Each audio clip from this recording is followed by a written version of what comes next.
Hi guys, welcome back to another Doctor Who themed video. So today's video is going to be something completely different to what I normally do. I've wanted to see this video idea on YouTube for a while, so I thought I'd start it and then see if this goes far. So today's video is top 10 very obvious one-off Doctor Who villains. Now I'm not talking about Daleks, Cybermen, anything like that. What I'm talking about is human villains that they have, because normally they have like a human villain in Doctor Who to help the plot move forward. Also, if you've never seen my face on your screens before, please click that big red subscribe button down below, and also click the notifications bell so you get notifications every single time I upload. I do Doctor Who videos like this every week. I didn't upload one last week because I did a vlog and then I was doing a vlog this weekend. Make sure you go and watch that, it's my previous video. So yeah, without further ado, let's go on with the video. So, top 10 very obvious one-off Doctor Who villains. Now, like I said, this is not Cybermen or Daleks because they're obviously villains. It's pretty obvious. But I just thought I'd do like human villains. So, number 10, the Dream Lord, Amy's Choice. Now, this was a very obvious villain in Amy's Choice right from the start. He was joined by very sinister music. He looked sinister, and you could pretty much tell what he was going to do from the start. Instead of doing one dream, one reality, he did two dreams, which is pretty obvious that the TARDIS falling into a frozen star was a dream.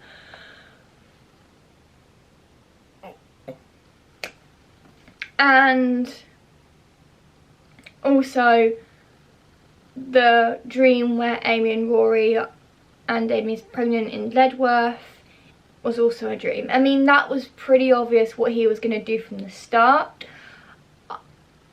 I think this particular villain struck out to me because of the sinister look he always had in his face. You always knew he was ahead of the Doctor. Even though the Doctor was a Time Lord, the Dream Lord was always one step ahead of him, and this was just that type of villain that the Doctor couldn't really defeat. So in many ways this was a very, very difficult decision for him. So yeah, and I feel like Stephen Moffat didn't do him any favours by making it a very obvious villain either. But without all due respect, the Dream Lord was a tough choice to choose from. Number 9, the Lazarus Experiment. The Lazarus Experiment. So, Lazarus is that typical one-off, weird CGI villain, but it was pretty obvious you could tell what he was up to from the news report that the Doctor and Martha were very intrigued. May I just point out, I've said this once and I'll say it again, Martha has always and will always remain my favourite companion from the modern series, and I've got a few of my favourite companions from the classic series, which I'm not going to mention in this video, but I will mention in another video at some point. So yeah, Lazarus was very typical, kind of your one-off kind of villain you'd expect. I'm so glad he didn't make a comeback. But yeah, he was changing what it meant to be human again by basically turning himself younger.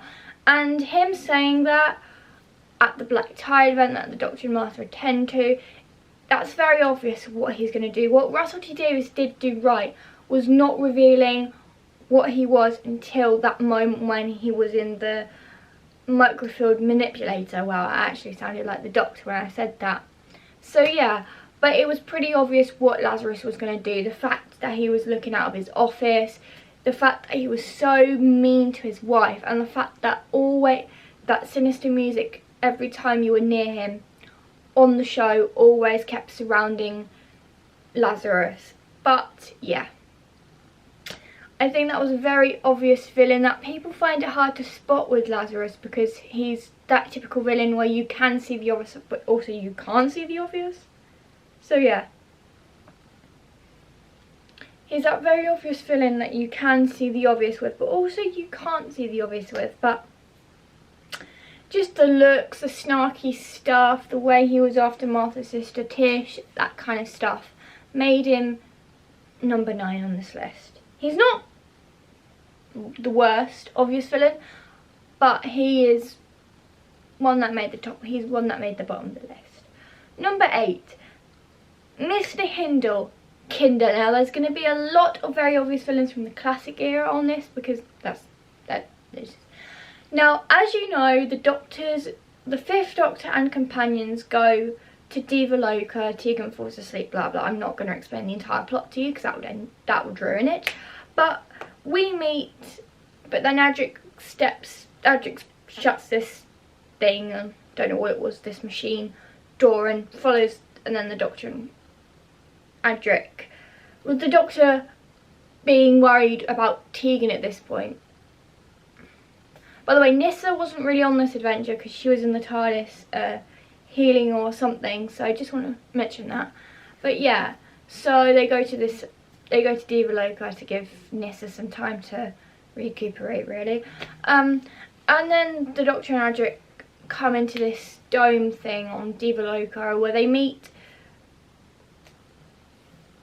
obviously meet Mr. Saunders. Dang, I've forgotten most of their names. Mr. Hindle, the evil type of one. Now, it was pretty obvious that Mr. Hindle... Todd, that was it. They obviously meet Mr. Saunders, Todd, and Mr. Hindle. But Mr. Hindle, I'm mentioning more. So, Mr. Hindle was mentally unstable. It's the best way to put it. And when Saunders went off to go and do whatever he was doing, Mr. Hindle was in charge, and then things took a turn. Mr. Hindle wasn't really a villain, but he's a villain enough to make this list.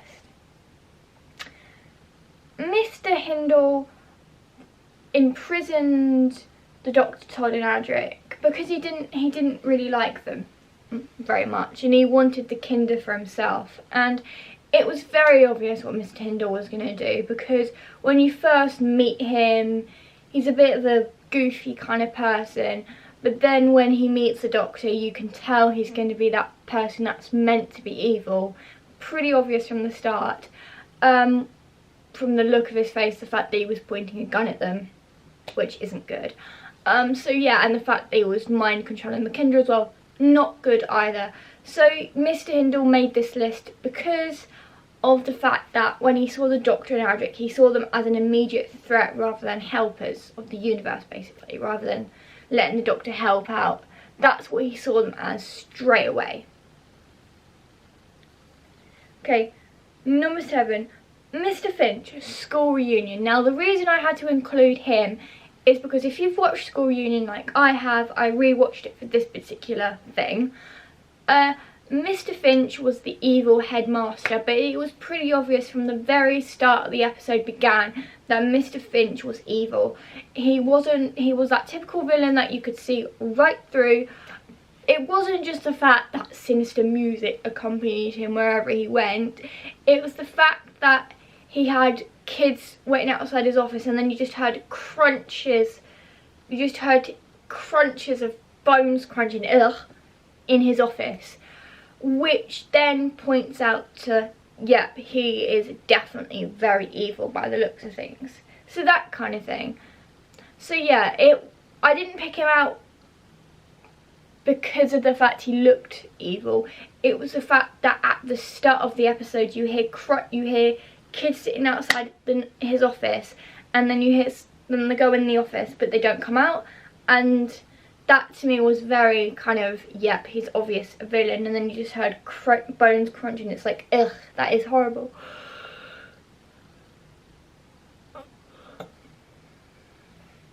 So yeah, that's why he makes the list for basically the cold open, really.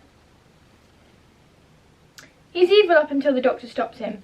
Number 6, Staff, the Web of Fear. Now, this is a bit of an odd one to put on the list, but Staff was a soldier, not from UNIT but from another different part of the army base.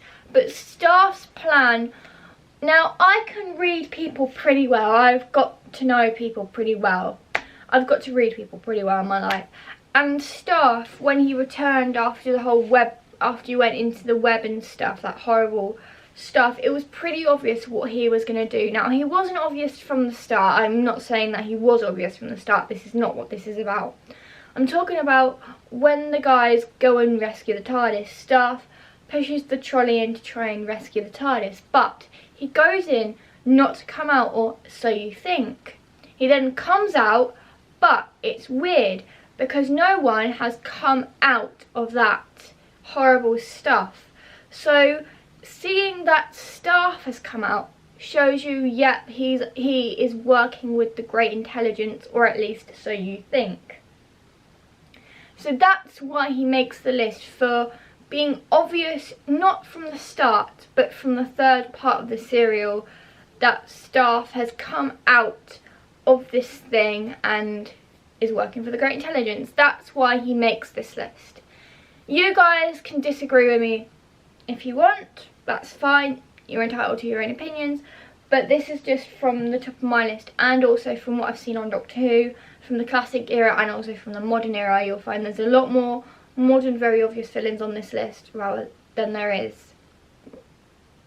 You'll find that there are a lot of classic one-off villains on this list rather than modern. Number 5, Toberman. The two other Cybermen. Now, you guys are probably going to think, oh, why choose him? Well, actually, there's 3 people from the Tomb of the Cybermen that are on this list. Toberman being 5th place. So, Toberman was obviously Mr. Klieg and Mr. Kaftan's basically muscle bodyguard, really. And he was pretty obvious what he was going to do, because when Mrs. Kaftan told Toberman to keep an eye on Jamie, and then she would keep an eye on Victoria, and Mr. Klieg would keep an eye on the Doctor. I don't know if you guys saw it in the series. If you've watched the series, you'll know what I'm on about. You can see Toberman goes off, sneaks back outside, and it's pretty obvious what he's going to do. He's going to go and sabotage the rocket that was mentioned at the start. So he obviously sneaks off and sabotages the rocket, and then obviously the captain comes in, the pilot of the rocket comes in and says the rocket's broken, but then you know Toberman was the one who sabotaged it because you saw him sneak off before.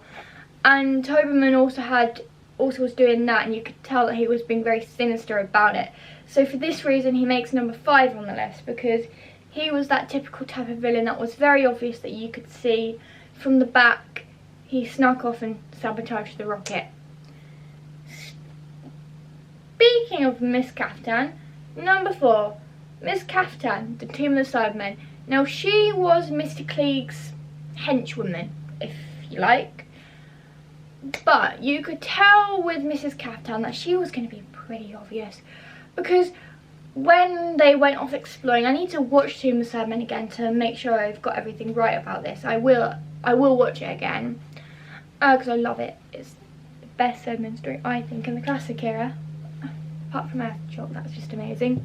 Anyway, Miss Kaftan locked Victoria in this Cybermen thing. It's hard to explain. And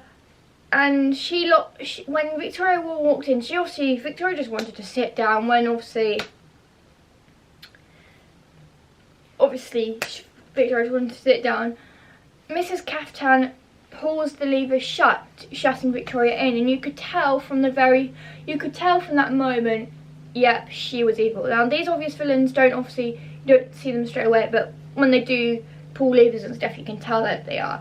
But yeah, she decided that she would lock Victoria into this Cybermen case. It takes the Doctor to reverse the sequence to actually get Victoria out of it.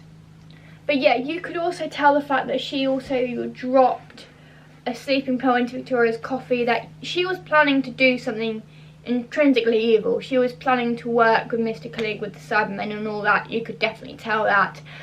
And also the fact that she just got Toberman to basically sabotage everything. It was pretty obvious what she was going to do, because she was part of the expedition, but for all the wrong reasons. She wasn't there to do archaeology, and you could tell that. She was there to cause trouble and mayhem and just basically wake the Cybermen up and want to work with them like Mr. Klieg did. So yeah, and also she told Toberman, her servant, to sabotage the rocket and all that, and also she wanted to keep a close eye on the Doctor, Victoria and Jamie. You could tell that from the very start. So for that reason she makes number 4 on the list. Number 3, Mr. Klieg, the Tomb of the Cybermen. I had to put the Mr. Klieg was that kind of person who from the start you could tell he was planning to work with the Cybermen. It was pretty obvious from the very start. He was a little bit more obvious than Miss Kaftan, to be honest. That's why he makes number 4. That's why he makes number 3 on the list. He didn't like the Doctor very much. He thought the Doctor turning up was a little bit odd, which to be honest is slightly when the Doctor just turns up out of the blue like that. But he wanted to basically form an alliance with the Cybermen. So when the Doctor, Jamie, Toberman, Mr. Klieg and the others apart from Victoria and Miss Kaftan go down into the tomb, Mr. Klieg deliberately wakes up the Cybermen rather than just leaving it alone. I mean, that's what I would do. I wouldn't touch anything. But he just got more sinister as the serial went on, and it's a 4-part serial, so that's quite a lot. And he just wanted, his idea was to try and make an alliance with the Cybermen basically, and when the Cyber leader was dead he thought he could reason with them. Oh boy, was he wrong. But he tried to do this in such a sinister way by pairing Miss Kaftan up with Victoria deliberately. That wasn't deliberate, that was pretty much by accident, but before they went off into their separate hunting tunnels, he wanted Miss Kaftan to keep an eye on Victoria, and also she knew what to do by dropping a sleeping pill into Victoria's coffee, which isn't good. So yeah, the two of them working together alongside Toberman just showed that that trio were just as evil as each other pretty much. And you could tell that Mr. Klieg wanted the glory of the Cybermen all to himself, and he was just very obvious by the way he was doing it. And also the conversation he had with Miss Kaftan, also very obvious as well what he was doing. Number 2, Dr. Solau, Warriors of the Deep. You've got 2 people from the Warriors of the Deep.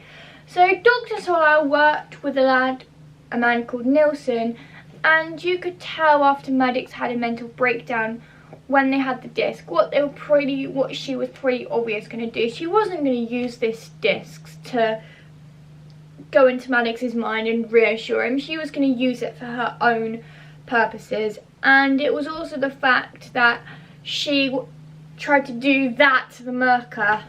She got killed in the end, but still. But what she did by not giving the disc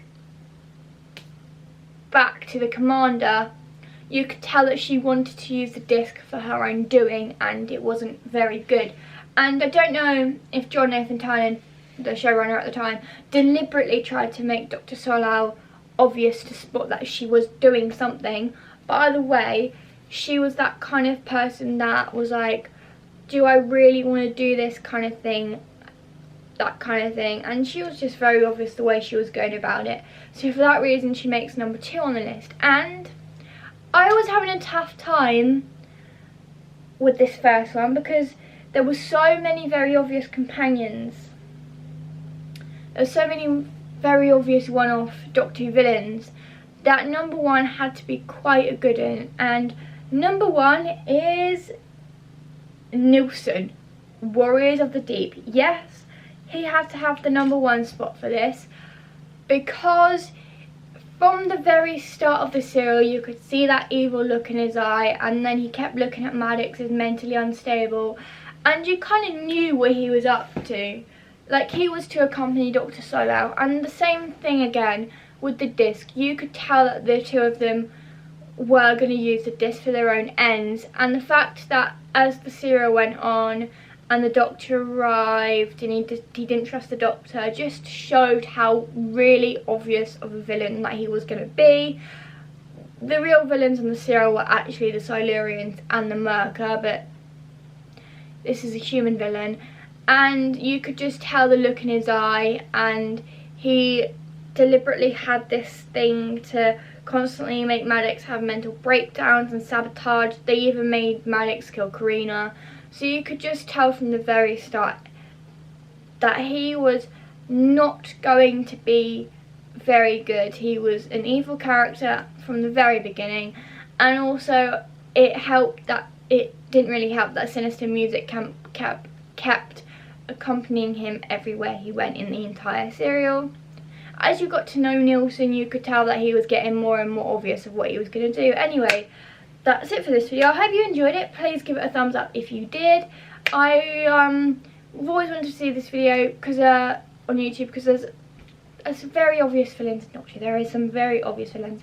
If there's anyone on the list you thought I missed, please leave it down in the comments below, and I'll do a part 2 maybe. If there's anyone you feel like that it was a very obvious villain in modern Doctor Who or classic Doctor Who, please let me know, and I will try and do another video. Anyway, please give it a thumbs up if you enjoyed it, and I'll see you guys next week for another Doctor Who video. Bye!